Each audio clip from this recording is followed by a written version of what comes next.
It really is my honor to be here, to tell you the truth. I'm just happy you invite me.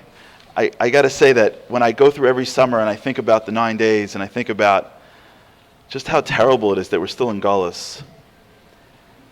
And then Fagi calls and calls and calls, Baruch Hashem, and emails, and I never say no. I really am honored to be here, and I really don't take it for granted that you all came out as far as you came on a fast day. And there's no food, so it really means that you want to be here. I appreciate that. Holy cow. Who would have thought? I didn't put two and two together. That there's no wraps and sushi and the whole deal. So I guess next time eat double on me. Come earlier. You can't hear? Okay. So thank you so much for inviting me, and I really mean it. The opportunity, in my opinion, we say this every year, and I don't mean to be redundant, and I don't mean it, I'm not just saying it. I really mean it. I really believe in my core that the success of our nation is built on the backs of strong, Amunah-based, God-centered women. And when our nation is filled with these strong women, just like in the times of the first Geula and Miriam, I think we win. And it's a big schus for me to get a chance to speak to you today. And thank you for coming out on a fast day. And I really appreciate it. And thank you for inviting me. A special thank you. My mom is actually not here this time. She's in Israel. Usually she comes. But I want to, I grew up, I went to a colony not too far from here. I went to Clearview. That's where I grew up. And when you go to Clearview, and especially me growing up, thank God you didn't know me growing up. The one woman, my mom did an incredible job, but you were raised in the summer by what I call a pack of moms. That's how you raise kids like us. And so they all came, and I appreciate you all being here. The whole pack is here in unison, so thank you. And I'm sorry for what I did when I was in high school, so I apologize. So we just started the 3 weeks. This is it. This is the launch. The beginning of where you get hungry is the beginning of 3 weeks for me, like right around breakfast time, is the beginning of what I think is supposed to be the most exciting time of the entire year. It ends up being the worst. It ends up being what we avoid. We end up hating it. This is totally annoying. Fasting till 9 o'clock isn't even human, and we're all like upset if we even go that far, especially the guys that have to go all the way to the end. And if you're going through it, God bless you. If you're not, it's okay too. Whatever it is you're doing, amazing. And then this starts the whole time of like the 3 weeks and the 9 days and no swimming and don't drive up in the country and just lock the kids in the basement. And it goes through this whole period of feeling so uneasy and uncomfortable, and it just feels off. That's why we love Nachamu so much, because it's the end of the 3 weeks. Not because we read the parsha of Nachamu, we're like, whatever, yeah. Okay, whatever, we'll go swimming and we can eat meat. So it's great, 100%. And then it culminates in the hardest day of the year, which is why like every hour there's a video from somewhere on Tisha B'Av, because we're so bored and we need so much inspiration just to get through it. In the old days, I don't know how they did it, but now, thank God, every hour we have something to do. But this is the period of time that for so many of us, for so many years, we wish just wouldn't come in the summer. Doesn't we feel like God ruins our summer? You know what I'm saying? Like, put this in February when it's snowing. You know what I'm saying? Like, what are you doing? It's the summertime. I'm in the country for how long? And you got to take 3 of my weeks? But when you go through the story, when you go through the words of Chazal, when you go through the words of the Baalei Musar, when you go through the stories of the Chassidish, everyone is like screaming. This is the best time of the year. There's so much power in these 3 weeks. In many ways, some say that there's more power now than in Elul. The Nesiv Shalom says, and we said it here, I'm sorry if I repeat something from years past, I don't remember, but so if I do, I apologize. The Nesiv Shalom, I remember reading it for you maybe 2 years ago. The Nesiv Shalom says that when we talk about Geula, it's a seed that sprouts. It's like a tree. But the way a seed works, I don't know this, but he did. I don't know how he did it, but because he's that holy. The way the seed works is that when you put it into the ground, the shell of the seed comes out. It dies, the shell, and what's left is this internal force that now grows a tree. This is the point where the death, the destruction of 9 days that we worry about, that we think about, the uncomfortability, the fasting, all of that now is supposed to remove that little shell on top of us. So what's exposed is this internal life force that's within us that can now give birth to a tree that's supposed to be who we're supposed to be. It's bigger in many ways than in Elul and Tishrei. We're talking about our lives. But this is like Klal Yisrael. This is big. I remember hearing, I follow the startup world, and I remember seeing this incredible moment that happened a couple years ago in startup world. There's a entrepreneur named Peter Thiel. You may have heard of him. He started a small company called PayPal. And he sold PayPal and started a venture capital firm called the Founders Fund. And he was speaking at one of these fancy, schmancy, swanky tech conferences where they're all sitting on couches and everyone's tweeting everything. And the whole conference was like 5 years ago. The whole conference was about Twitter. Twitter had just first really blew up, and everyone's like, wow, how ingenious, 140 characters. If you're mitzamtzim the words, then everybody loves it, and everyone's like, Twitter. And then he gets up, and this guy's this PayPal guy, he launched this huge startup, and he gets up and he speaks, and here's what he says. It causes massive stir in like the VC world. He says, when I was a kid growing up, I remember reading about Christopher Columbus taking over and thinking about going across the sea and seeing the new world. And then as a kid, I actually grew up in the 60s, and John F. Kennedy would get up and say, we want to go out to explore space, and everyone was talking about big things, and now we got the internet, we got all the technology in the world, and we're talking about like 140 characters? Like, really? And this was like, oh my gosh, politics, and everyone was mad and happy and mad at whatever, it was a whole thing. Our lives, and it's all good, our lives are supposed to be about, we're supposed to think about even the granular aspects of life, but if you go through the year, it feels like we get stuck in 140 characters. Kids coming, kids going, getting them on the bus, getting them off the bus, getting through here, going carpool. And then you got mitzvahs, and I got to go here, and I got to go there, and I got matzah, and I got to go there. And everything in our year seems to feel like we're so myopic. And we forgot that we're the people that's supposed to explore. We're supposed to be big. We're supposed to walk around broad. And it's part of life. We get stuck in 140 characters. We worry about ourselves. And 3 weeks a year, Chazal teach us that there's ever a time where the ruchnius of the year, where the ruchnius of the time, where what's taking place behind the veil of the physical world, the power that exists now of Jews to think big, to say words like geula, which you can't say really, to think about what it must be like to be a person that has big shoulders, that can inspire the people around me, to think about what it must be like. And if we don't think this way, by the way, we're failing.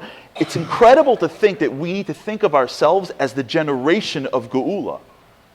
Meaning, if we go to bed at night and don't think that we are the ones that will see Geula in our days, we are failing in our emunah. But can you imagine how awesome that must be? That we're the generation of Mashiach? Like, it's insane. How amazing it must feel to be the generation that can see things as like 11 hours from Woodridge, maybe like a little bit more if you take the Bell Parkway, 11 hours from Woodridge to JFK to Israel. Like, it's insane. Just seeing what's going on in the world, who knows? Maybe we're the ones.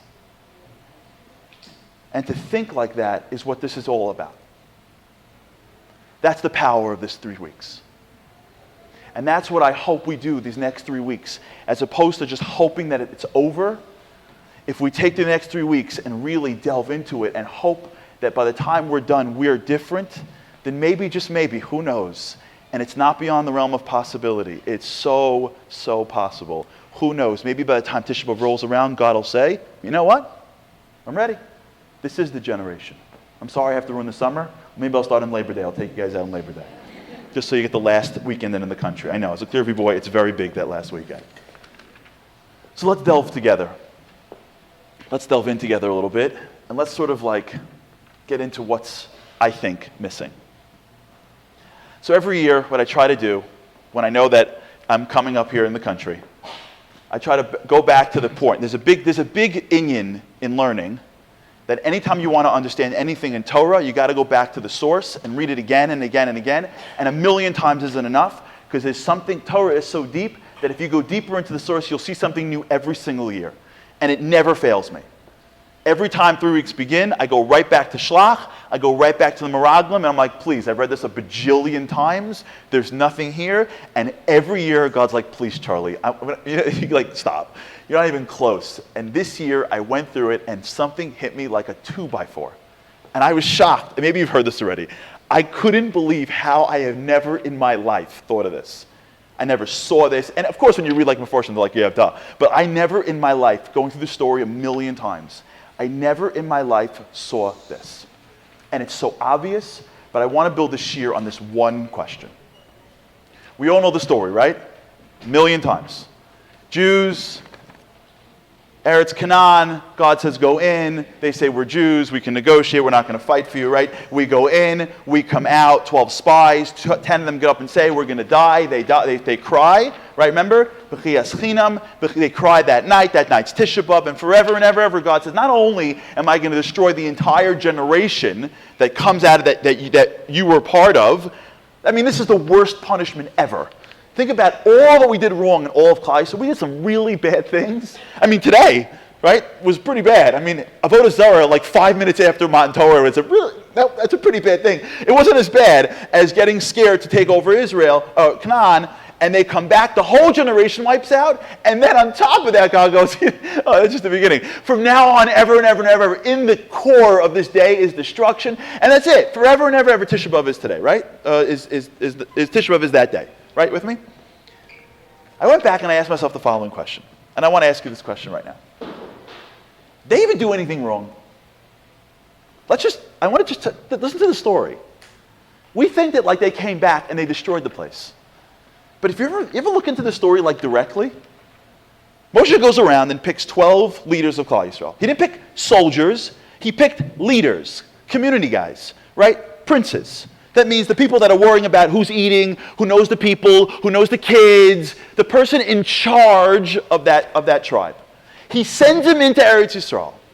God, because he wanted them to be successful, does something incredible. He actually increases in Canaan all death. And so what happened was, while they were walking around in Canaan, everywhere they went was funerals because Hashem didn't want people to sit around and go, hey, who's the new guy? When you're stuck in, God forbid, if someone passes away who's a real person in the community, everyone's going to the Levaya and they're paying a shiva call. They're not sitting around and going, wait a second, are you from here? So in order to increase the success of the spies, Hashem had, throughout Eretz Canaan, during their 40 days of the spy, he had people die in every town, so everybody was preoccupied. Okay? He didn't tell them. It wasn't on the CNN prompter. It wasn't in their ear.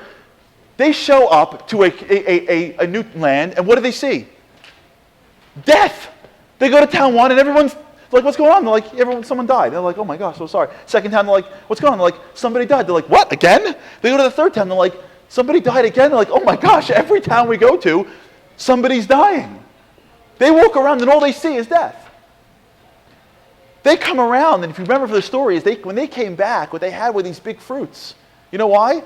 Because the people that ate them were bigger than them. They were actual giants. And the last bit is, we walk around, we tell the story a lot, what they saw. So they come back to the people. And what do they see? Let's listen to their account and tell me, if you were judging them, what they did wrong. They said,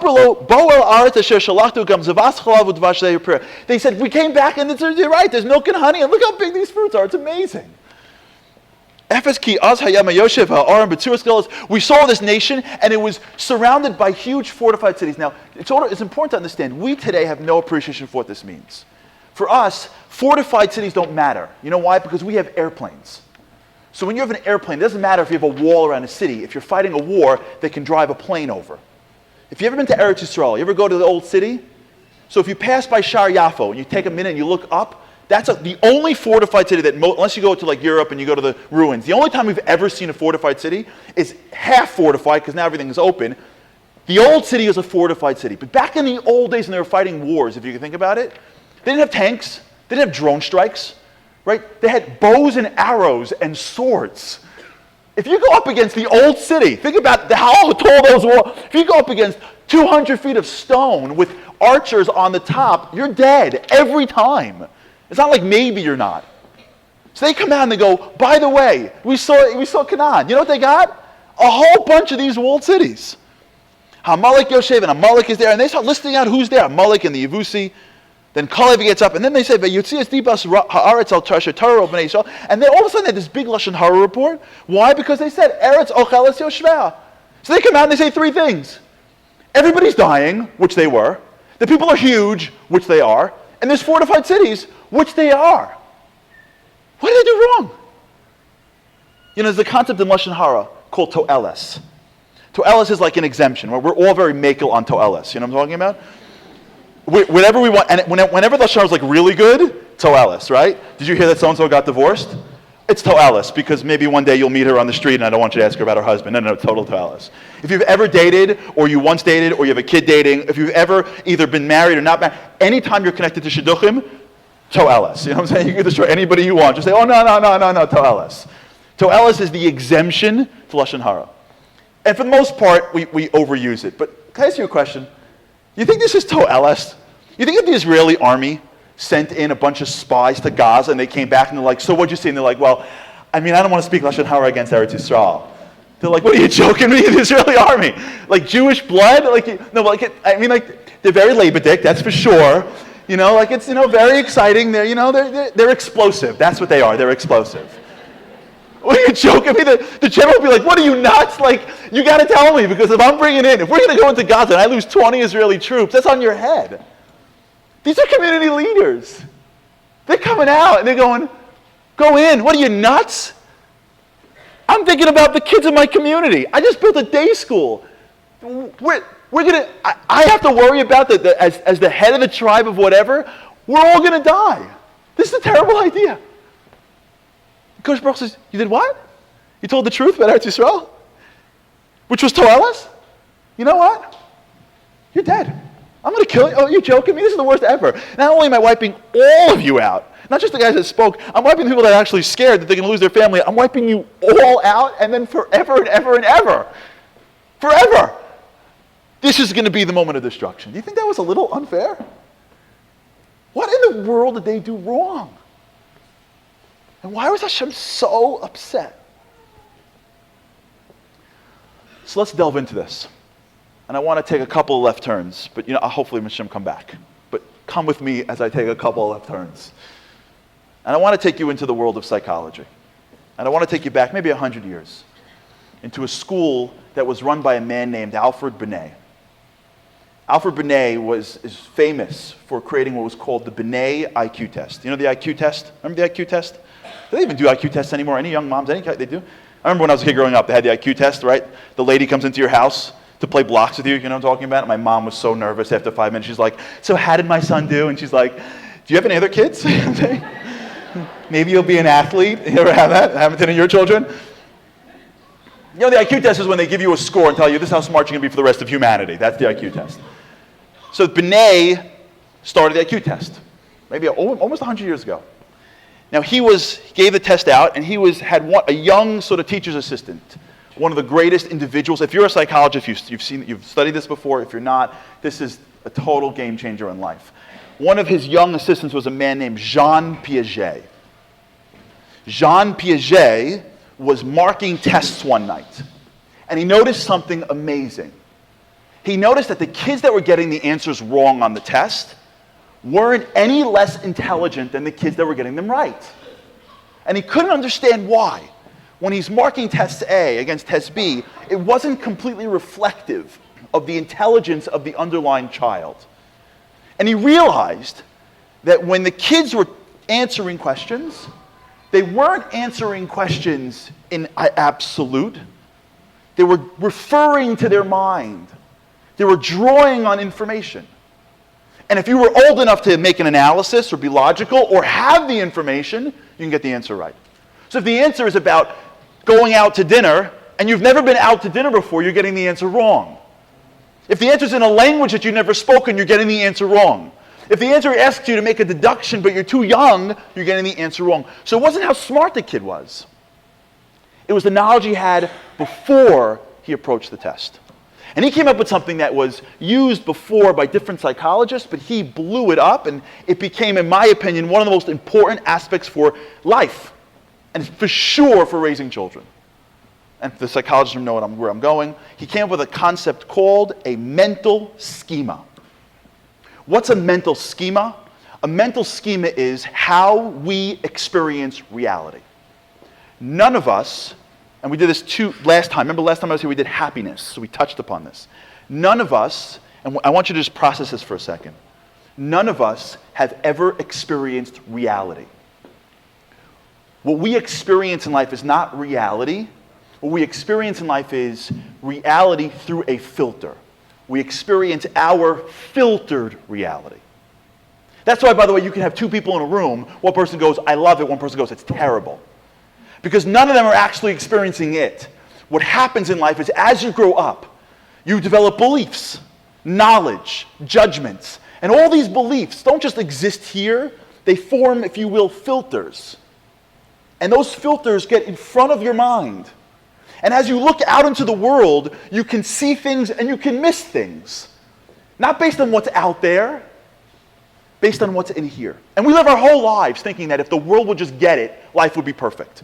We live our whole lives assuming that if like my husband can just understand what I need, we'd have a great marriage. If my kids would just realize that I know everything. If the world would just see if God would just run the world based on what's in my mind, the world would work so perfectly. I don't understand. If you want to know what's going on in Washington in one sentence, it's this. Everybody thinks if the world would run according to their opinion, everything would be perfect. Because we live a world and we never dawns on us that out there isn't the issue. It's what's our beliefs are the issues. It's how we see the world. It's our judgments. It's our background. What we know going into everything is how we experience everything. That's why if you take your kid to a pediatrician and the pediatrician goes, cough, and he goes, okay, I'm going to give him a strep culture. You go, how did you know that?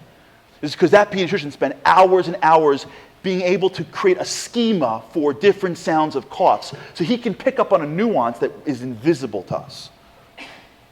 Because we're not experiencing reality. We're experiencing reality through a filter called a schema.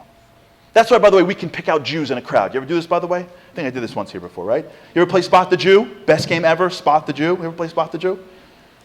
I remember this years ago, I was in Yankee Stadium, right? I wanted to daven mincha, 7th inning. I'm with an Asian guy. I go, you want to come with me? He goes, for what? I'm like, I want to pray. He goes, yeah, I'll come pray. I go to the kosher stand. I see a guy in typical Jew Yankee outfit. Nice blue pants, a dress shirt, and a Yankee cap, as if he's hiding. You know what I'm talking about? I go to him like, what time's mincha? And he was offended. What about me, says mincha? I'm like, are you joking, Maishi? Are you kidding me? Everything about you says mincha. What are you joking? You think you put on a cap and hide? You ever have that? You ever go somewhere, someone has a cap on, you go, you think you're hiding? I know you're from. You ever do that? You ever sit on an airplane? You ever sit on an airplane and they're walking past you and you're like, oh, I didn't know there's a from guy on the plane. And he's looking at you like, and you give him like that look, like as if, I know you're from. Make sure you say Tfilas Haderech, I will too, we'll be okay. You know what I'm saying? You ever do that? Or a rabbi comes on, you're like, okay, fine, now the plane won't crash. You know that? That's why we fly Al. How come we get to pick out Jews with hats on? And the Asian guy was so impressed. He looks at me and goes, are you the Jewish Superman? I'm like, yeah, I think I am. Because I have X-ray Jew vision. You know how I have X-ray Jew vision? Because when you live with these many Jews in my life, I have a schema that has every single nuance of what it means to be a frum Jew. How we talk, how we dress, whether the fact that there's no tattoo. Every little bit of us is... So when you look out in the world, I don't see it. The two of us look out in the world, see one guy. We're not looking at the same guy. I'm looking at him from a totally different filter than he is. That's how the world works, by the way. None of us have ever experienced reality. We experience reality through a filter. I'll tell you this story once. This is great. I was once in, I think it was Cleveland, I don't remember, but it was definitely in Ohio. And I was speaking in front of a secular audience. And we had like this speech, it was a whole thing, it was Baruch Hashem. And at the end I had Q&A. I don't know if I told you this, I'm sorry if I did. We had Q&A, this is great. And a lady raises her hand, and she says to me, can I ask you a question, but it's Jewish, but it's not Jewish, and religious, not religious. I said, yeah, whatever, it's all good. She says to me, I work in an office with 3 young Orthodox women. And I gotta say something. They have the most incredible hair. I don't understand it. I mean, it's frizzy outside, it's raining outside, it's Tuesday, it's Monday, it's 2 in the morning, it's 4 o'clock. Oh my gosh. Is there some kind of religious, expensive hair treatment that you go through? I'm like, well, it's definitely expensive, that's for sure. When I explained to her that those women were wearing a wig, she fell off her chair. She's like, it's impossible. I'm like, no, it's true. You can spot a wig like that. You see someone going like, oh, it's a nice shade though. Did you get it from so-and-so in Brooklyn? I can't believe it. We can spot who even makes the wig. How come? Because what we have inside us, all of us, is a filter. And that filter shapes us. The filter, when you grow up in a house that shows you that you can do things, that same kid goes out in the world and says, I'm going to try something. And the kid that grows up in a house where mom and dad is always telling them how bad they are, they go out in the world, they don't take risks. How come? Same kid. Totally different kid. Because we don't experience the world, we experience the world through a filter called our schema. And that schema, our beliefs, our backgrounds, our judgments, how our parents treated us, even the smallest nuance. And I get to anyone who's raising twins, you see this. Even the smallest nuances get in that filter. And the goal of life is not to change the world. The goal of life is to change your filter. Because when you change your filter, you change not only what you see, you change how you feel. Right? There's a great story I heard years ago. You may have heard this before. I heard this years ago about a woman who was flying on an international flight at a JFK. And she's really nervous. So she goes early, and she stops at Hudson News. And she gets herself a book and a bottle of water, and she's like, you know what, I'll splurge. She gets herself a bag of chocolate chip cookies. And she goes to the gate, and she's like there really early, and she says, you know what, it's crazy, I'm going to sit down, I'm going to relax, I'm going to read my book, I'll eat my cookies, I'll be okay. And she sits down, and she starts to read her book, and she starts to eat her cookies, and all of a sudden she turns around, and across from her, one seat over, is a guy. And he looks at her, and he smiles, and she looks at him, smiles back, and she eats her cookies, and all of a sudden she notices that this guy puts his hands in the bag and eats the cookie. And she looks at him. And she's like, she's a little weirded out, but she's not going to not eat her cookies. So she eats a cookie, and then he eats a cookie. And then she eats a cookie, and then he eats a cookie.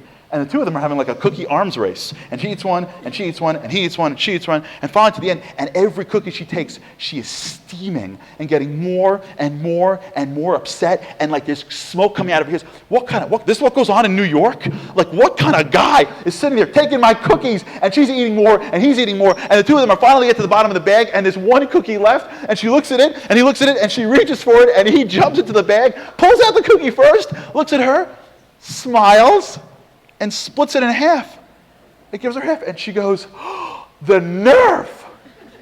She grabs the cookie, and she walks and waits by the gate. And she is just, she should tell the gate agent, she sees him, she's giving him like death daggers. And she's so upset, and she gets on the plane early, and she sits down, and she's reading her book, and she's like, she can't calm herself. And as she's reading it, he comes in, and he's like, hi. And she's just like, he's like goading her. And as he sits down, she's so upset, she's like, you know what, relax. Just take a drink of water. And she goes into her bag to find her bottle of water. And what does she find? Her bag of cookies. Half of you heard it already. Half of you are getting it right now. I'll give you a minute. You with me? It wasn't her cookies. Everyone got it? Are we on the same page? That is the schema. If you could just stick with me for a second. That feeling of anger, that feeling of frustration switches on what? It's real. It's not like stop. It's real. The feeling of anger, you can't calm down, you're so mad at this person, goes from that to embarrassment. He's amazing. What an incredibly nice guy. I'm taking his cookies and he's splitting them with me. On what? On information. That's how life works. As you learn about people, as you grow up, as you learn more, you find that your schema starts to shift and your feelings start to shift. But all of this rests on one thing. All of schema rests on a core, on a center. All of the knowledge that we have, all of what we were raised, the language, the frumkeit, the family, the relationships, all the things that guide our lives on a daily basis, all center on one core fundamental schema. Because there's one core piece that filters into everything else around it. And it all starts when we're born. When a child is born, they have a schema. What is an infant's schema? When an infant comes into this world, every infant, you go to a nursery, 100 out of 100, every one of your children, every one of my children, all of our kids come to the world, and whatever we teach them, and whatever they learn, and however we build them up, and whatever language and frumkeit, all the details of schema that takes place through life, all of them begin with one unifying schema. Every baby has the same center, and that is, when a baby grows up, when a baby is first born, you can see it in every baby, because you bring them home from the hospital, and it's 2 o'clock in the morning, and that baby gets up, and he looks over that crib, and he sees a woman passed out on the floor, and he thinks to himself, look at her. I mean, pathetic. I destroy her. Easy. I'm in this world for 2 minutes, and she's nothing. I don't think she showered since Sunday, by the way. Oh, my gosh. Is she getting 3 hours of sleep? Oh, man, poor woman. Not one baby goes, you know what? I ate 2 hours ago. It's formula. It's disgusting anyways. I'm going to eat in 2 hours now. Let the woman sleep. It's my mom, for God's sake. So she gave birth to me just a week ago. Can you let her sleep? Not one infant ever goes, you know what, Ma? Take the night off. I'm a little hungry. Big deal. I'll survive. Ever. Every infant, same response. What do? They scream. Not just scream. They don't stop screaming until either you're about to kill yourself or feed them. And that's exactly where they want you, in that brink of almost self-destruction so they can own you. Why? Because every infant comes into this world with the same core schema. You know what their core schema is? Self. Everything they see, everything they experience, every single bit of the underlying schemas, how kids have in their brains, all centers around one center, which is the world is centered around self, around me. The core, the spigot, the center of their lives, of every child, is self. That's how we are all brought to this world, because the Kadosh Baruch Hu doesn't bring us into this world great. If he did, it wouldn't be great. The Kadosh Baruch Hu brings us in this world able to survive.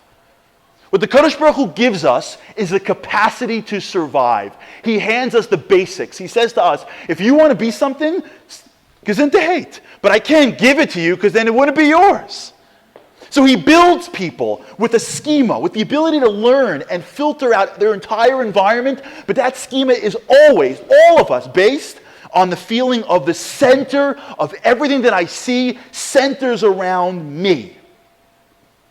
And if you can take all of childhood and create a theme that is underlying what God wants from us and why God gave us family, because in the rest of the animal kingdom, none of us have this. Because when a cow or a horse is born, after 1 year, they're out on their own. The only people in the whole animal species that has this like 10, 20, 30 years of dependency. We're still paying for, there are people paying for kids and they're in their 30s.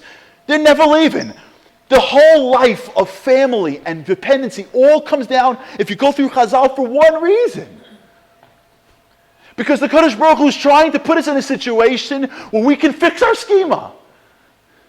Because you come to this world and the schema is me. And the kid hopefully maybe has a brother or a sister or a friend, and mom has to say, honey, I know. Listen, you got to share. And the kid goes, share? What does that even mean? A 1-year-old share? If you tell a 1-year-old does not have cookies, you know what the kid says?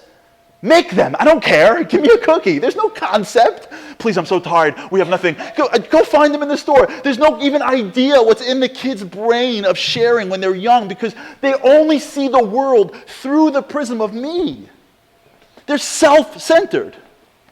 And the whole goal of childhood is to hopefully go just a little bit to say, you know what, maybe it's not self, maybe there's brother, sister, and then maybe you get to be a teenager, you can sort of think like, oh, teenager's hard. Maybe right after teenager, you think like, maybe like there's my parents. And then maybe if you find somebody, you get married, you're supposed to think there's somebody else but me, like my husband. And then you have kids. If you go through life, the goal of life, the way Hashem puts it in the system, is to shift the center of one's life from self to other, from me to we. Because if you don't shift the center, everything gets affected.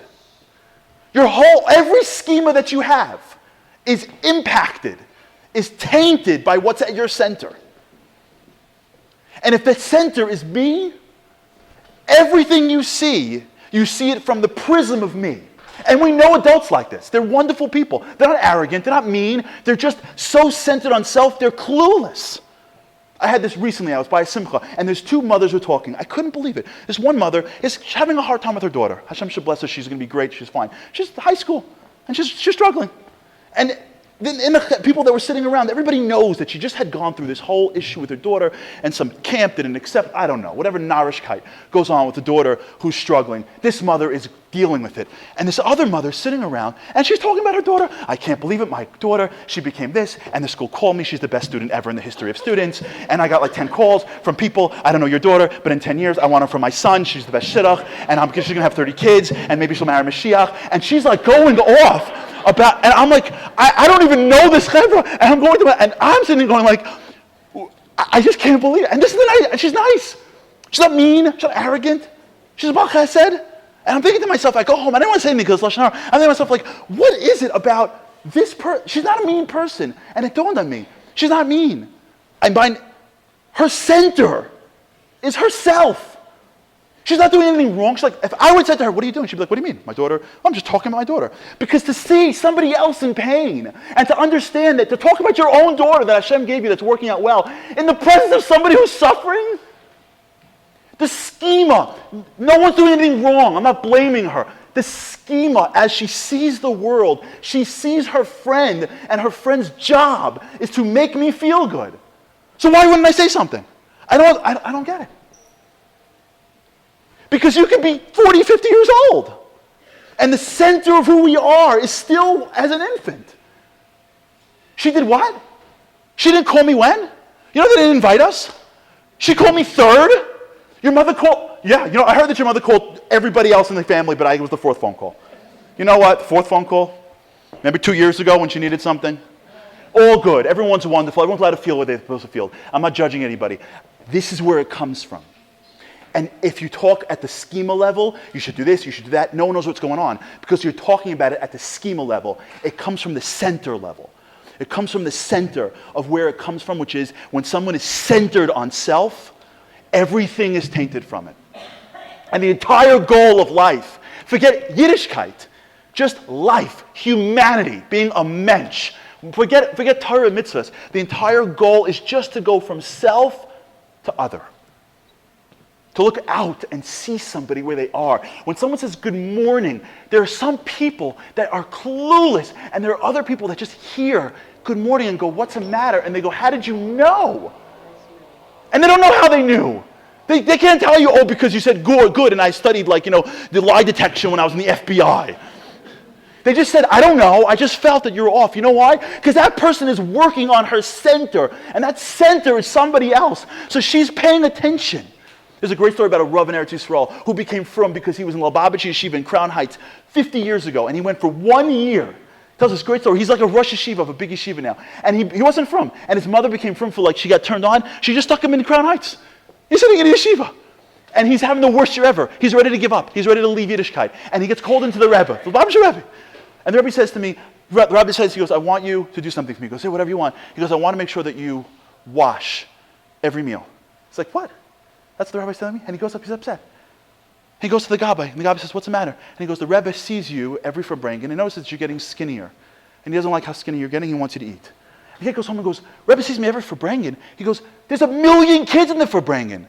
And when you do the Farbrengen in the old days, he would go l'chaim and he would sort of watch everybody. That means that the Lubavitcher Rebbe sees a kid in Elul, and he looks at him and he pans the room in 1 second, and then Tishrei, and then Cheshvan, and in 5 months he sees that one kid in the 1 second, and the kid's face is getting gaunt, so he tells the kid to eat bread.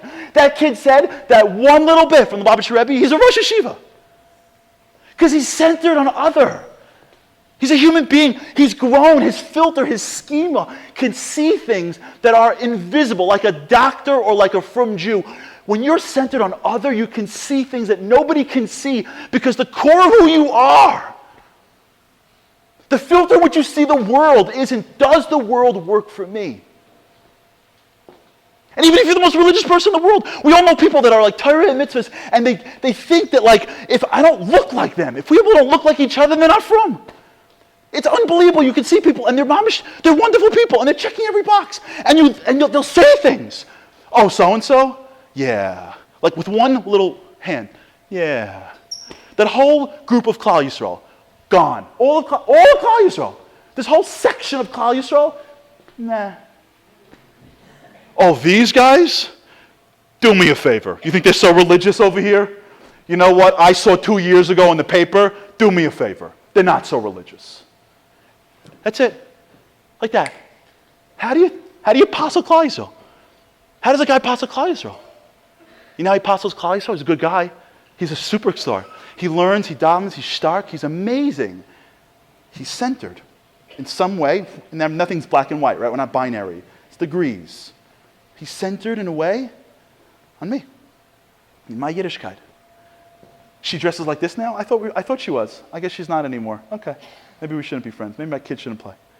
Oh, so-and-so? You think she's so religious now? This is how she dresses? And it's boiling hot and she dresses like this? Oh, okay. You know what? When we're centered, and by the way, if you want to think about why we're here in the first place, you know what the Netziv says? Okay, if I can, here, listen to the Netziv. This is the real guy, not Charlie Harary, right? Real guy here. Listen to the Netziv. And think about the schema, the self-center. Just think about what I said about the center of schema, and now think about that as you hear the words of the Netziv in the introduction to Bereshis in his Sefer Ha'emek Davar. Listen to what he says. The Netziv. Bechorban bayesheni. Okay, this is it. This is what we're dealing with. Bayesheni. Shahayador ikesh ufit haltal. A generation that's like ikesh is like backwards or ikesh. It's like a snake. You know, like it's like broken or confused or not right. This is a door that was not right. Imagine. What do you think went wrong with the door? Peirashnu. This is it. Then it's it. It's a blowaway. If you just listen to this. Shayat tzadikim v'chasidim v'omlei Torah. Can you believe this? Listen to it. Tzadikim v'chasidim v'omlei Torah. It was rocking back then. They weren't running around doing the wrong thing. They weren't killing each other. Everybody's doing the wrong. They were rocking. They were learning and davening. They were rocking it. Listen, what did they do wrong? Lo hayu yisharim b'halichas ha'olam. They weren't yashar and halichas ha'olam. They weren't yashar. They weren't straight. What would they do that wasn't straight? Mipnei sinas chinam shebelibam. It wasn't they said it in their hearts. Zeh el zeh chashdu. Each one suspected each other. Esmi, this is esmi sheraui. Shenoheg shelo kedasan. When someone didn't do what they did. Beyiras Hashem, when you didn't look like me, talk like me, dress like me. Shehu, he was. Tzeduki v'apikoras. You know what they did wrong? You know why we're in destruction for? Because a bunch of people who were tzadikim v'chasidim v'gomei chasadim in their heart said, you don't do like me? Apikoras. Why? What's the big deal? Why can't we're Jews.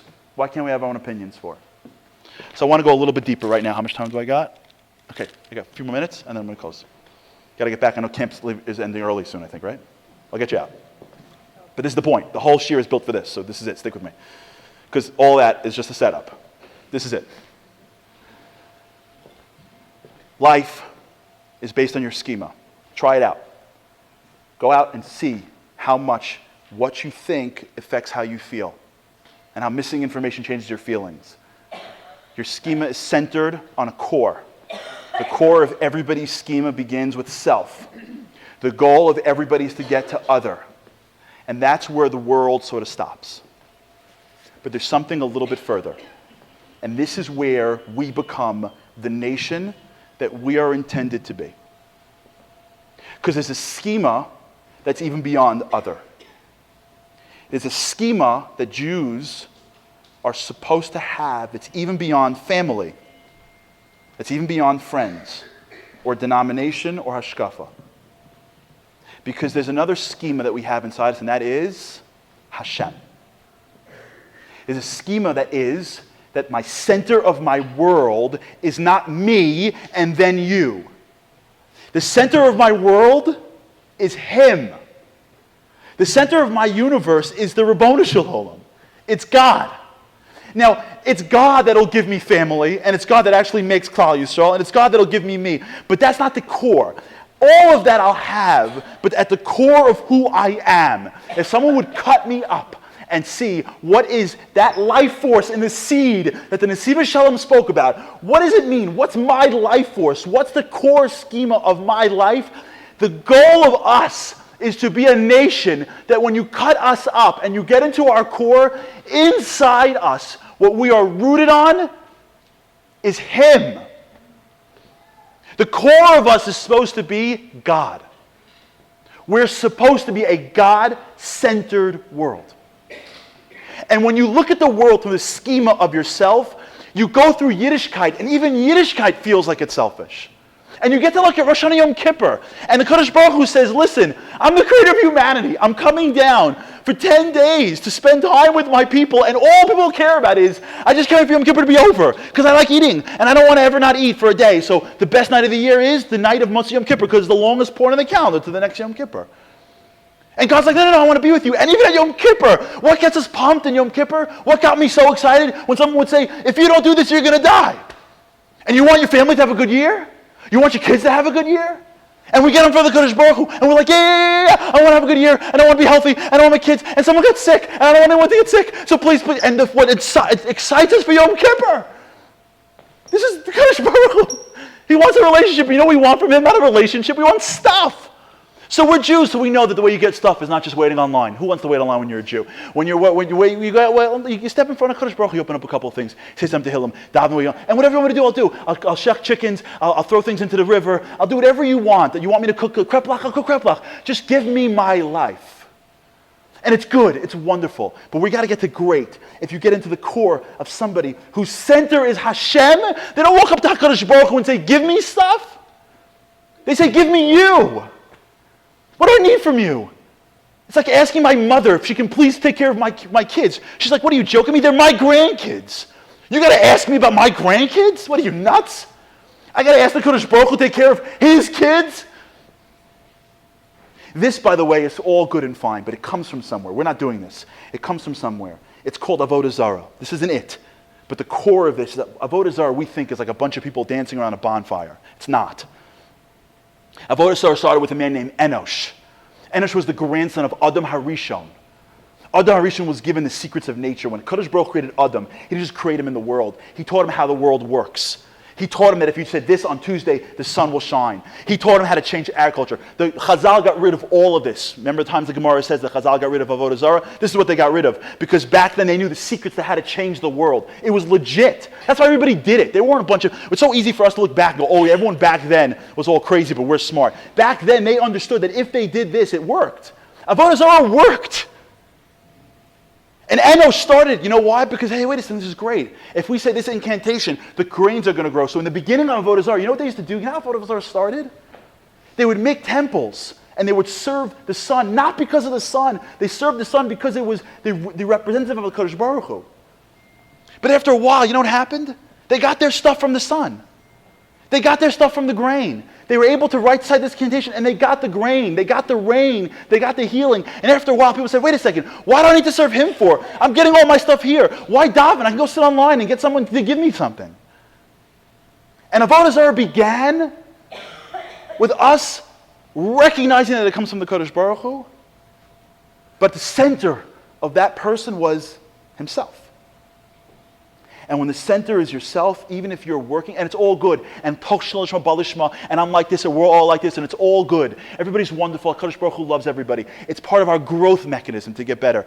But when you look at somebody, and the essence of Avodah Zarah, if you want to know what the core it is, it's not sitting around and bowing to a statue. The core of Avodah Zarah is, the core of yourself is self.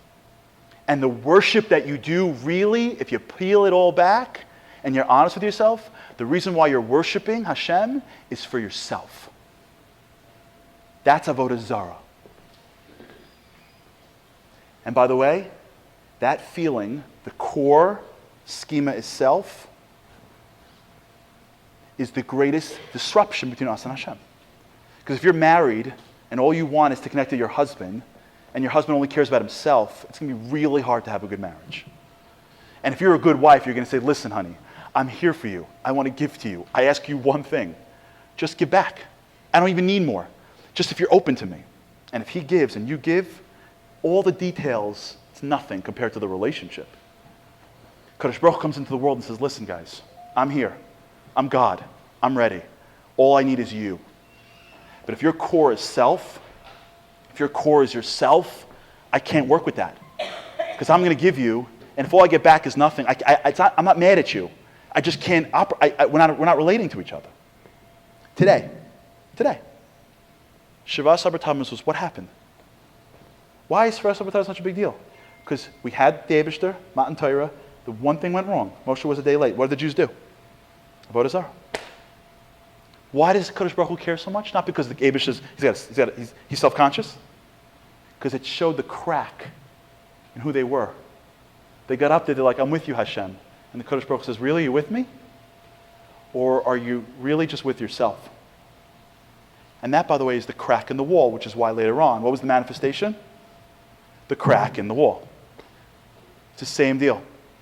Because the crack of every relationship and the crack of every type you connect to somebody else is when your core schema is yourself. So how does it work? And then this I'll end. How does one live a life that's God-centered? What does it even mean to be God-centered? I'll tell you one story, I'll answer the questions, and then I'll let you out. Stick with me. I know it's long. Stick with me. You've been great. I heard this years ago.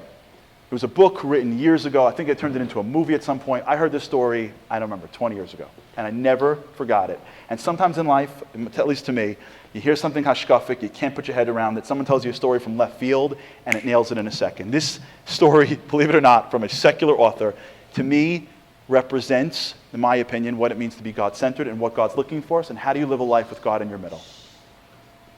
The story is of two boys that grew up in a very difficult parenting environment. Their mother died when they were young, and their father was a very difficult parent. And as the kids got older, their father put them through such tsaras. And ultimately, he died when they were in high school. And both boys reacted very differently. One boy became a total workaholic. Never got married, never had a relationship, never trusted anybody, never connected with another human being, went to work, built a conglomerate of companies, destroyed people for a living. Bought a company, fired people, bought a company, fired people. He became incredibly wealthy. The other brother went the opposite direction. He became a party animal. Every day was another relationship. Everything was another time. Live in the moment. Live, die, and be free. That was his motto. And the two brothers went their lives. Totally different, but still very close. And it was the older brother's 50th birthday. And the younger brother wanted to get him something, and he takes him out for lunch and goes, what do I get a guy who has everything? And he gets him a membership to an exclusive health club in the city. He goes, I can't go, I'm so busy. He goes, you want to live to another 50 years? You got to go. So he goes, fine, I'll go. So the brother goes to the health club, and it's the most exclusive, amazing health club. You come in, it's gorgeous, and there's waterfalls and the whole deal, and they have psychologists, and they give him a physical, and they give him a mental test and a Myers-Briggs, and they hook him up with wires, and they've got a team to understand how to make him, they want him to live another extra 20 years, the science, the cutting edge of science, and he's in this exclusive group of people, and it's amazing, and tomorrow morning you're going to come in, we're going to have a consultation, and you're going to start your life towards the new you. And he's like, oh, okay, this guy. So he goes back, and that afternoon, after he leaves his consultation, he goes out for lunch to meet a client. And he's meeting a client, and the waitress comes by, and she goes, can I get you some drink? He goes, yeah, just give me a cup of coffee. She pours him a cup of coffee, and she's waiting for the guy to come. He's not there. And as the guy comes, she goes, maybe I can offer you I can start you off with the appetizers. And as she says the appetizers, she leans in too far and mistakenly spills the coffee all over his shirt. So this guy gets up, and he's full of coffee. And he's like, oh my gosh, the guy's about to walk in, what do I do? And she says, actually, we have shirts in the back. The restaurants do this, but I was actually once in Prime Grill, and a guy stained his tie, and they came out with 4 ties. It's amazing. They did. Fancy restaurants have, just in case someone gets stained. And she goes, in the back we have shirts and ties. So he goes to the back, and he gets his shirt and his tie. And as he's putting on his shirt and his tie, he sees that in the front there's a whole commotion. Somebody actually came in from the street and was holding up, a burglar was holding up one of the rich guys, and the cops came, and they shut the place down. They thought it was an inside job. How did they know this fancy guy was going to be here? And he's realizing that he's putting on his shirt, but his wallet is all there in the jacket that he left on the chair, and he can't get in, but they lock the place, and in a moment, his whole life starts to unravel. They think that it was him. He starts running for his life. No one believes it's him. He doesn't have ID.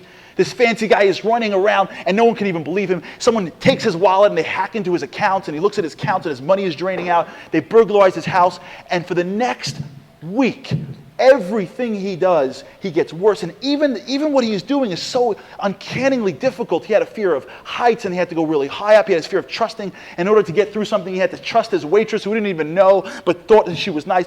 And the entire week was 1 week of the most incredibly painful psychologically for his life. And he's spiraling out of control till finally, at the end of this whole week, he's running for his life from the people that are trying to chase him, and he has to jump over something to survive, and he has fear of heights, and he overcomes it, and he jumps over, and he crashes through a ceiling, and he lands what he thinks he dies, and he lands, and he opens his eyes. He's on a huge mattress, and he opens his eyes, and he sees his brother next to him, and the waitress, and the cops, and the burglar, and everybody who's in his life for a week standing around him, and they all go, "Surprise!"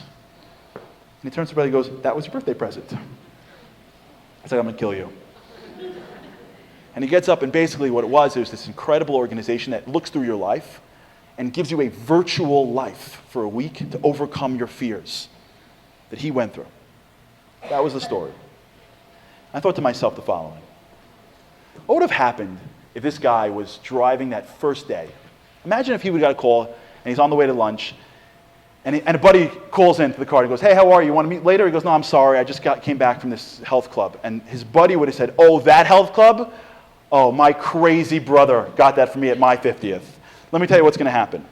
There's a whole bunch of psychologists and Navy SEALs and doctors, and they're going to put you through every test. But let me tell you something. When you're done, you're going to hit every one of your fears." What would have happened if that was the call that he got before he got to the restaurant for the first time? Remember we spoke about the schema? Remember the Hudson Yards? Remember the lady with the cookies?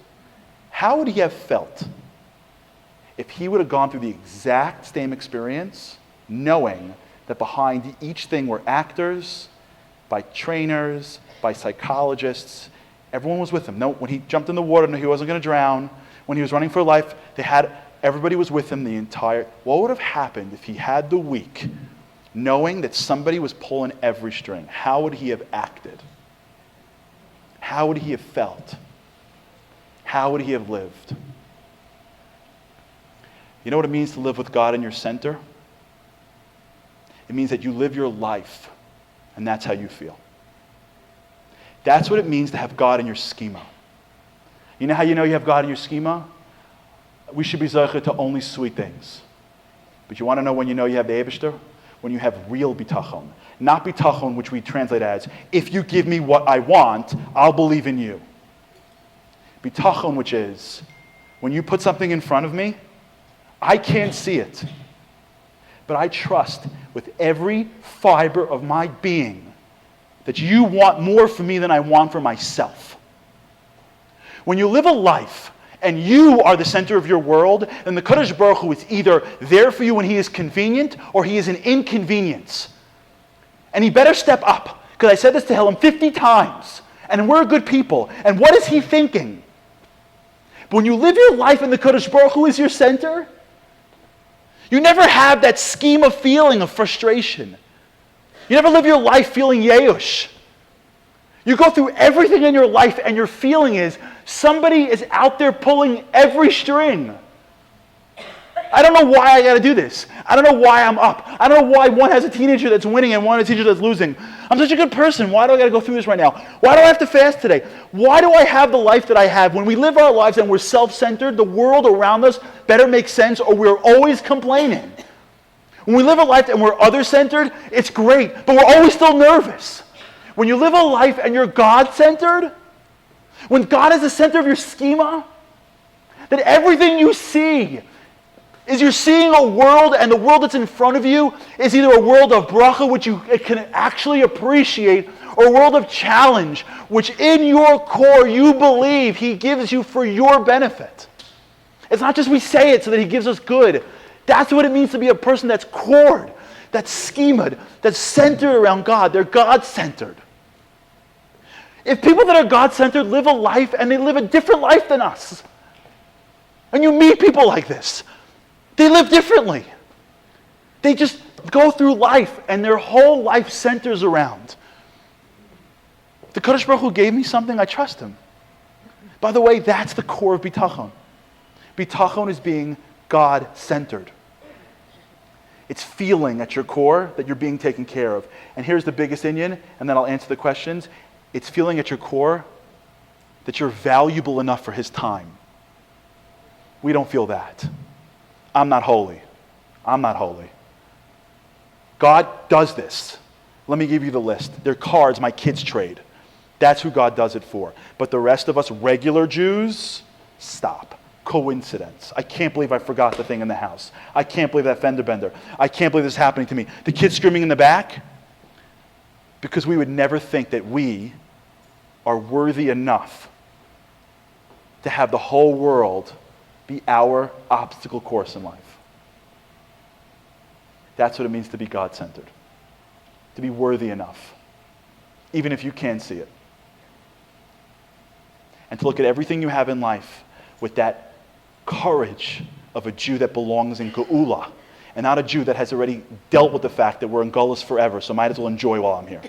We'll put our heads down for 3 weeks, we'll get back, we'll have barbecues, we'll spend the rest of the summer, and we'll just go back on life. But to be a Jew that says, no, I may not be perfect, I may not be holy, but I'm still his daughter.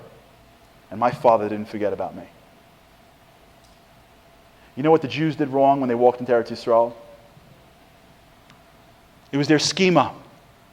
It presented itself in the Egel, which is why the 3 weeks are connected. That's why this is the beginning and that's the end, because it's all one theme, schema. Their theme was me. They walked into Israel. You know what they saw? They answered one question when they walked into Canaan. You know what they answered?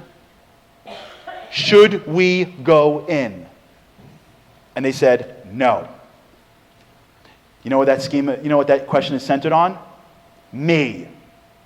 God says, oh, I'm sorry. This is not going to work this way. You're my nation. We're going to do crazy stuff together. Oh, this is the beginning, guys. This is a roller coaster you better strap in for. And if you're going to have the mentality of, is this possible? You're going to get wiped out a long time ago. Buckle up. Let me tell you the question you should ask. How are we going to go in? Because if God says go to Canaan, and he's in the center of my world, you know where I'm going? I'd rather die than not walk into Canaan. And if you look at Kalev, who's Yehuda, who's Malchus based David, what does he say? He doesn't say, here's how we're going to do it. We're going to take the left flank and go up the north. He says, Alo na'alev v'nirashnu oso, ki yachal nuchal la. Let's just go do it. Because we can. Because he says go. And when God says go, it's go. You think anyone from the Holocaust thought they can build this? 40 years after the Holocaust? Speak to Holocaust survivor? They're picturing in their head, oh yeah, we're going to survive the Holocaust, and in 40 years we're going to have a plane go to Eretz Yisrael? What, are you kidding me? You know how the survivors made it? They just kept on going. Because God said go. When a Jew believes that God's in their core, he just goes. She just goes. And when you have a nation that says, well, I'm not so sure. Maybe I should, maybe I shouldn't. Oh my God, you see how big they are? Fortified cities, I'm not sure. Maybe the death. You know what the Kodesh Baruch Hu says? I love you. You're amazing. You're just not my people. Because my people are God-centered. And my people would never, ever question that I'm going to put them in death. You know what that means to come back and say we're going to die? That means that you're saying, you, God, are setting me up for death. That's like saying, I can't trust you, Hashem. Let me dive until you hook me up. But to believe that my whole life is around you, not sure. But the Jew that says, Canaan, ki yachal nuchala. Last year, if you remember last year, we spoke about simcha. It's the same yesod. The Jew that lives their life with simcha, no matter what, they're God-centered. That's what Lashon Hara is, by the way. Lashon Hara is true. It's just selfish. Lashon Hara is true. It's just selfish. You're saying it because you care more about yourself than that person. And this is the time of the year that we get to have this incredible ability to spend 3 weeks just asking ourselves one question. And if we go up 5%, if every single one of us goes up 5% in 3 weeks, can you imagine what that means to the Kodesh Baruch Hu? Just one question. What's at the center of my life? Is it me? Is it other? Or is it God? And if we become a nation that sees God in the center, we have family, we have us, we get everything from it. All the good stuff happens from it. If we become a nation that's centered around God, then we walk into places like Canaan, heads up high, kalev with our hands straight, and we can take on anything. We walk around with a nation that really is about us. The next year we're sitting back and going, maybe this issue, this tzara, this tzara, this tzara. We walk around, we can fetch together. We can put our hands around each other. We can tell stories about how terrible things happened a long time ago and we can move on with our lives. And my bracha, I'm like, this is why I'm here. This is why I come for this. I'm on the way back to the city right now. I travel, I speak, I go home. And I do it for one reason, because maybe, just maybe, I should be zocha. Look at the women here. Not the head of Klal Yisrael. Maybe, just maybe. The women that are in this room. It goes up 5% of God-centered world. Maybe. That'll tip the scales. And this year, Kadosh Baruch Hu will look down and see a generation that's God-centered, and will bring Mashiach Tzidkenu b'mehera b'yameinu. Amen.